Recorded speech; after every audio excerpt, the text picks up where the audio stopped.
Hello and welcome to Book Talk. I am so delighted to have my friend Carrie Turansky here. We're going to talk about her latest book, but before we get started, Carrie, would you like to take just a moment to introduce yourself to our listeners and viewers?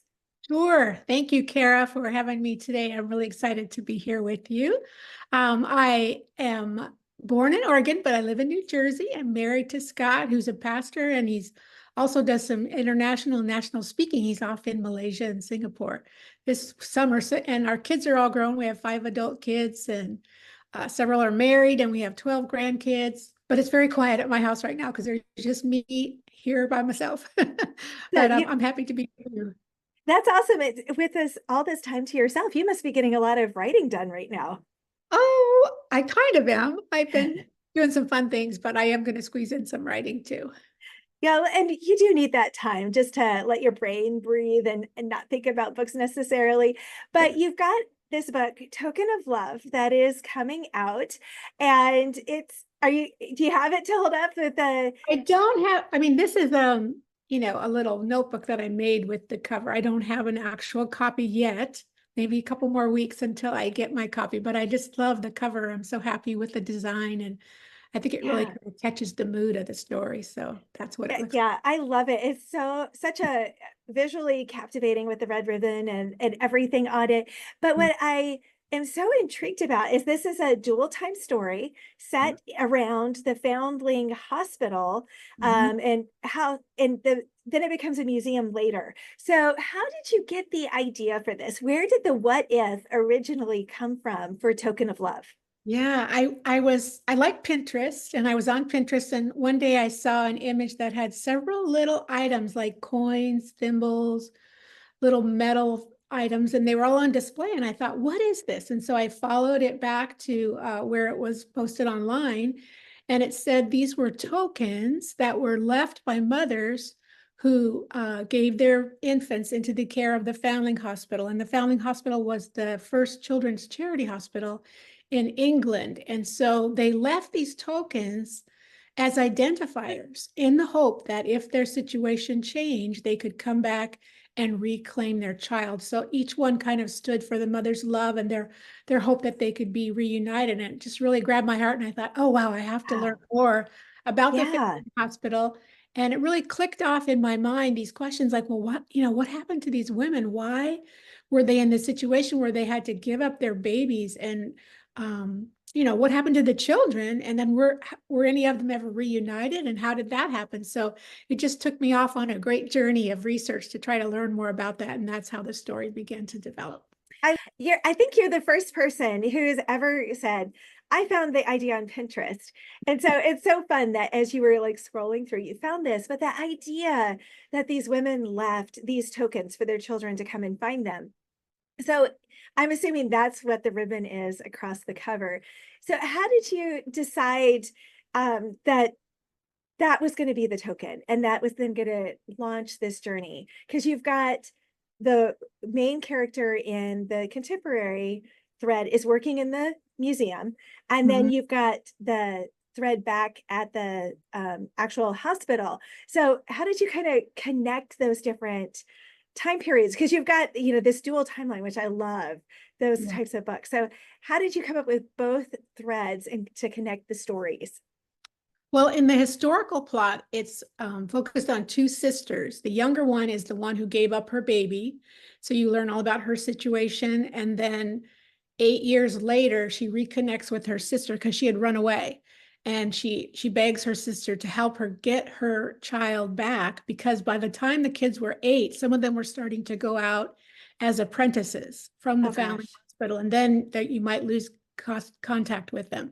So she begs her sister to help her. So the sister goes to the Foundling Hospital to reclaim her, and this mother had left a token, and she had one that matched it. And so she goes back to reclaim her, and she's told that the baby died. But then as she's leaving, she runs into an old cleaning woman who tells her that that's not true. The baby did not die. In fact, she was here until about a week ago when she disappeared. And she's not the first pretty little girl to disappear from the Foundling Hospital. So that sets off the story of the older sister, looking for her niece, and she ends up teaming up with an investigative journalist. And this is based on a true, there's no one who disappeared from the Foundling Hospital, but there were girls who were disappearing in London.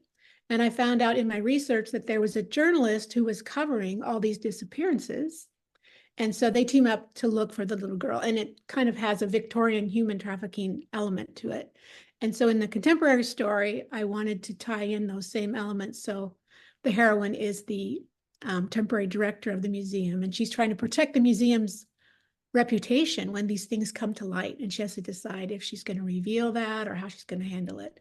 And there's a filmmaker who's making a history of the museum for a gala event, raising funds, and he discovers it. So they are the ones that are teamed up in the contemporary story. So that's how they kind of weave together. Oh, wow. That sounds so fascinating. And that's one of the things I love about historicals is you start, doing your research and you find these different, you never know when a rabbit hole is going to lead to gold. And you're going to be like, oh my gosh, this is it. This is that hook that's going to become part of the story. And I know from reading lots of your books over time that you really care deeply about the research and getting the history right. So as you were doing this, what was something that as you were researching that you were like, man, I really wish I could have included this, but I just wasn't able to because it would have slowed down the story. It would have slowed down the plot line, but it was just fascinating to me when I was working on the story and writing it. Well, when I first started learning about the Foundling Hospital, I realized there was a connection between Handel, the composer back in the 1700s, who was a great supporter of the Foundling Hospital, and he actually donated an organ and did concerts there. And in his will, he left them a handwritten copy of Handel's Messiah. And then there was a child who was left there whose last name was Handel. Now, he never married, and I thought, well, is this like a niece or something? Is that why he's so interested? So I tried to follow that line. I really couldn't learn any more about it. And 1700s is way far back and would take a lot more research than I'm usually in the early 1900s or the late 1800s as this story is set. So I decided I had to let go of that. So I wasn't able to include Handel, but he has kind of an interesting part of the history of the Foundling Hospital. And they actually have on the third floor of the Foundling Museum, I was able to go there in January. They have a whole floor dedicated to Handel, and you can come and sit in the chair and listen to his music and learn all about his life and history. So I would have loved to include that, but I just couldn't fit it in. It didn't fit quite into the way this story actually took me. Oh, that's so interesting. I would have never expected him to have any connection to the Yeah. Foundling Museum. And I could see where you'd want to be like, ooh, what's the connection? Is there any connection between this child and a Handel? Yeah. That would definitely get my mind going, that's for sure. So when you think about this story and Token of Love, what is there like a theme or something that you're really hoping readers will find as they're reading and engaging with the characters? Yes, I always like to look back in my research to find what were the Christians doing at that time and how were they, how was their faith woven into their life in real and practical ways that they were helping people around them or whatever. So during this era, there was a woman in England whose name was Josephine Butler, and she took a very strong stand to help women and girls who were caught in trafficking and that type of thing. And her life was so inspiring. I wanted to kind of capture her into the story. So I actually have her helping the sisters and was able to include some of her little bits of her speeches and do some things like she did as they are taking a stand to try to find this missing niece. So I'm hoping people will be inspired by the sisters and by Josephine and just consider how they're going to put their faith into action in their lives to help those who are in need around them. And I just hope that the story is entertaining, but also to kind of, inspire them to think about what they might do that could contribute and help, especially children that are caught in situations. I'm thinking of like foster care and, ways that people help children that would be out on the streets or in dangerous areas if they weren't taken care of. Yeah, I love that because there are always things that break God's heart, and where we can line up with that and make an impact in the world around us is something that we as Christians really should be looking for and looking to engage with. Yeah. So this is not your first novel that was set in Great Britain. You tend to write a lot of your novels in that context. When did you first fall in love with the country and go, this is something that I want to do and something that I want to be really known for? Yeah, A Token of Love is my ninth story that's set in England, and most of them are, like I said, are right in the late 1800s, early 1900s. And I always have loved history and reading classic, English novels, like Jane Eyre is one of my favorites. But I was writing contemporary stories mostly, and then I went to a librarian's conference as a guest of another author, and I saw an editor there who I had seen at ACFW and met once before, and I thought, oh, here's a chance I could go connect with this editor. So I walked up and introduced myself, and she said, oh, yes, I remember you. And so we talked a little bit, and then I asked her, what are you looking for? And she said, oh, well, Downton Abbey is very popular right now, and I'd love to see a proposal for, a series that's set in England about that time, and maybe it could be like, have a governess like Jane Eyre and have kind of a brooding hero. I think that would be a good combination.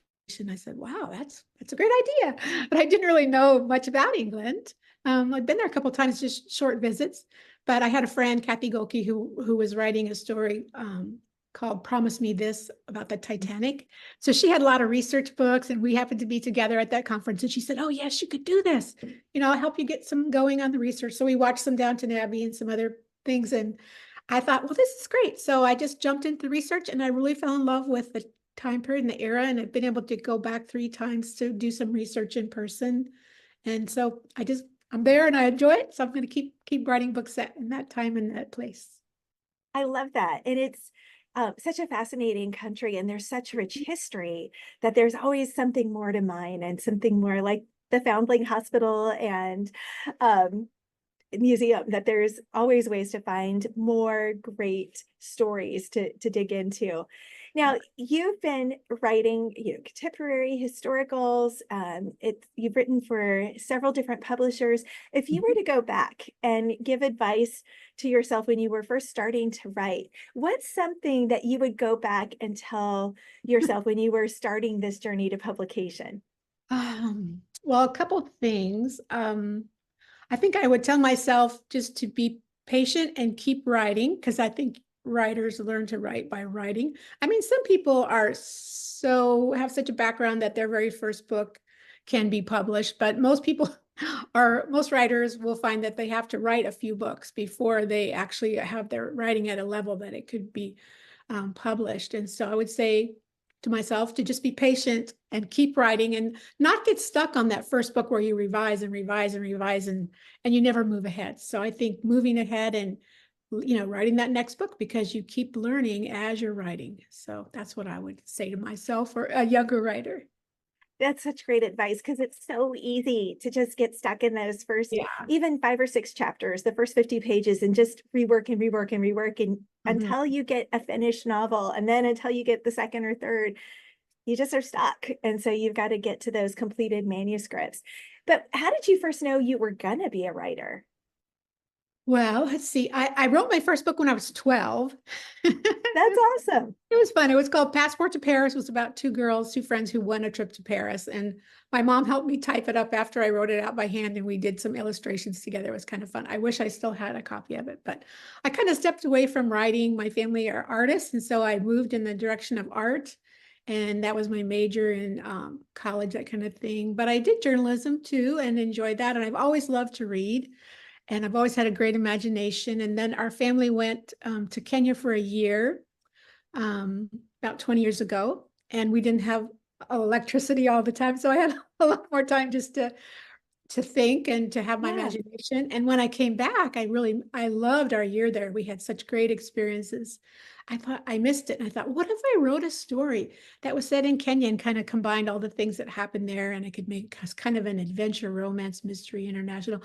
It wouldn't fit on any genre, but it was my first time trying to write a novel. I knew nothing about novel writing, because I only had my background in journalism.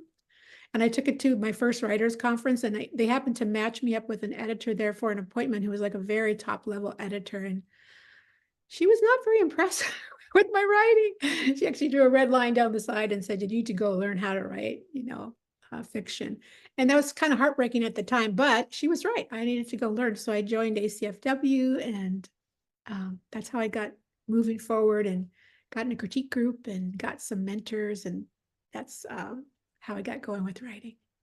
And I think for most of us, ACFW has really played a role in finding mentors, learning how to write, learning the craft of writing, because it's not just sitting down at a computer.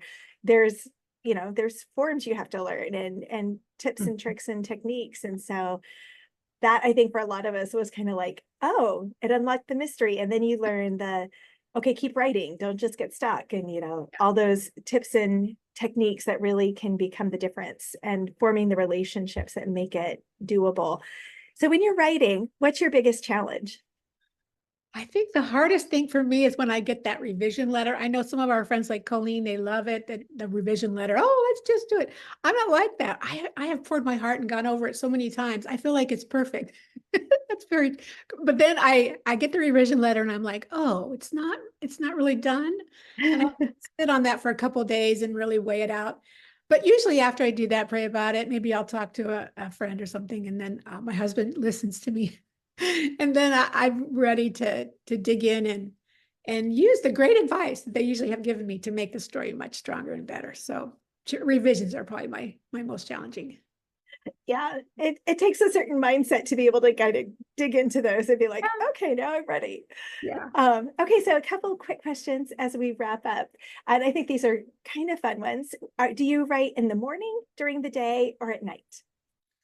My best time is in the morning. So I try to write I do some things when I get up and have quiet time, that kind of thing. And sometimes walking, but then I'm writing and then early afternoon, I'm writing again. By late afternoon or evening, my brain is very tired. So I'm not very productive. I will use that time if I'm like close to deadline and I'm not ready yet. But usually morning and afternoon, early afternoon are my best times to write. And then what's your favorite snack, sweet or salty?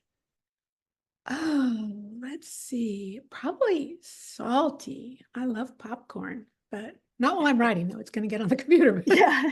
If I'm watching a movie, it's a good popcorn treat. And then do you like tea, coffee, or sparkling water? Oh, I'm definitely a tea girl. So I like Earl Grey lavender if it's a cool day, or I like Tazo Passion iced if it's a hot day. Ooh, I love that. I love that you were very specific, which is great. So thank you so much for joining me, Carrie. It was so fun to learn more about your book, Token of Love. And where can readers connect with you if they want to learn more about you and more about your books?